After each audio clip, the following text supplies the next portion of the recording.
संत शिरोमणि कबीरदास जी की जयंती के अवसर पर बहुत बहुत बधाई और शुभकामनाएं देना चाहती हूँ।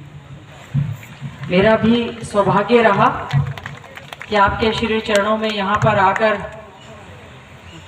कबीरदास जी की वाणी को सुनने का मौका मिला।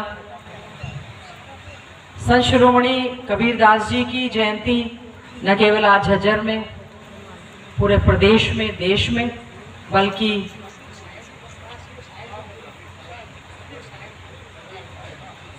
कबीर साहब जी की जयंती न केवल आज यहाँ पर झज्जर में, हरियाणा में, पूरे प्रदेश देश में, बल्कि विश्व के कई कोनों में मनाई जा रही है।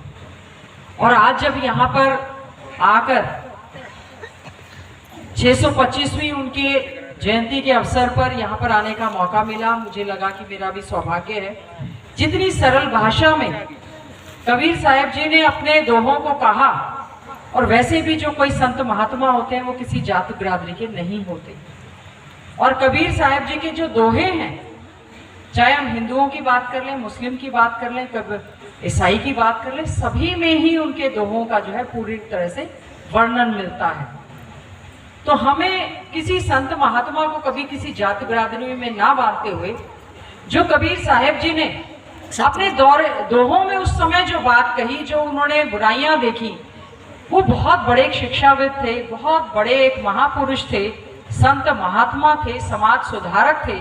समाज सुधार के लिए जो उन्होंने अपने दोहों में जिक्र किया है, आज के जीवन में भी मैं समझती हूँ इस समय भी वो बहुत बड़े प्रासंगिक हैं।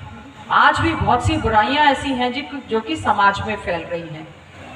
हमारी माताएं बहनें सारी साथ संगत, हमारे बुजुर्ग, हमारे भाई यहाँ पर आए हैं उनकी जयंती के अवसर पर, और पूरे 3 दिनों से अमृतवाणी, अमृत वर्षा मैं समझती हूँ कबीर साहब जी के दोहों के माध्यम से यहाँ पर सुनने को मिल रही है। हमारा जीवन तभी सफल होगा जब हम किसी सत्संग में आते हैं, महापुरुषों की वाणी को सुनते हैं, उनके बीच में बैठकर अच्छाइयों का ज्ञान प्राप्त करें, बुराइयों को त्यागने का काम करें। नहीं तो यहाँ पर आए, लंगर खाया, सत्संग सुना और घर चले गए, और जीवन में अगर कोई परिवर्तन नहीं है तो पूरी रात जाग के बहुत अच्छा सत्संग सुनने का भी कोई फायदा नहीं है। तो मैं तो समझती हूँ आज कुछ कहने नहीं, आज कुछ सीखने के लिए, जो बुराई हो उसको त्यागने के लिए, अच्छी अच्छाई को पाने के लिए आज कबीर साहब जी की इस जयंती के अवसर पर यहाँ पर आए, सभी के दर्शन हुए, और उन्होंने बहुत अंधविश्वास को, पाखंडों को दूर रहने की बात कही। सभी के लिए उन्होंने कहा कि सब एक हैं, हम जाति बिरादरी पर, धर्म, जाति, क्षेत्र के नाम पर ना बढ़ते हुए उनकी वाणी को, उनके दोहों को अपने जीवन में उतारे। मैं समझती हूँ यही सबसे सच्ची बंदगी होगी। और आज कबीर साहब जी के बहुत अच्छे सुंदर दोहे यहाँ पर सुनने के लिए मिले। मैं अपने आप को सौभाग्यशाली समझती हूँ। मैं इन्हीं शब्दों के साथ पुनः उनकी 625वीं जयंती के अवसर पर बहुत बहुत बधाई, शुभकामनाएं देती हुई ऐसी कामना करती हूँ कि उनका आशीर्वाद सभी पर बना रहे, आपकी मनोकामनाएं पूरी हों, और हम उनके दिखाए हुए रास्ते पर, जो हम लोग शुरू में ही जब हम स्कूल में जाते हैं तो कबीर साहब जी के दोहे स्कूल में ही जब जाते हैं उनकी हम किताबों में पढ़ने का मौका मिलता है, उनका वर्णन मिलता है, और समझने की बात एक आती है कि हम किसी और में बुराई ढूंढ रहे हैं, अपने में सबसे पहले बुराई ढूंढे।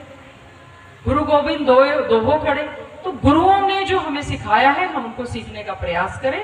और आज यहाँ पर आने का जो सौभाग्य प्राप्त हुआ, पुनः मैं आप सबको बहुत बहुत बधाई देते हुए, इंद्रमणि साहब के जो यहाँ पर कहा कि सत्संग लगातार चलता है, उनके सभी यहाँ पर जो है मानने वाले यहाँ पर बार बार आते हैं। हमने लगातार इस सत्संग को सुनने का, जानने का, समझने का प्रयास किया है, जीवन में बुराइयों को त्यागने की कोशिश की है। बहुत अच्छा लगा जो अमृत वर्षा यहाँ पर बरस रही है, उससे हम अपने जीवन में कुछ अच्छा सीख कर जाएं। पुनः आप सबको बधाई। सत साहेब।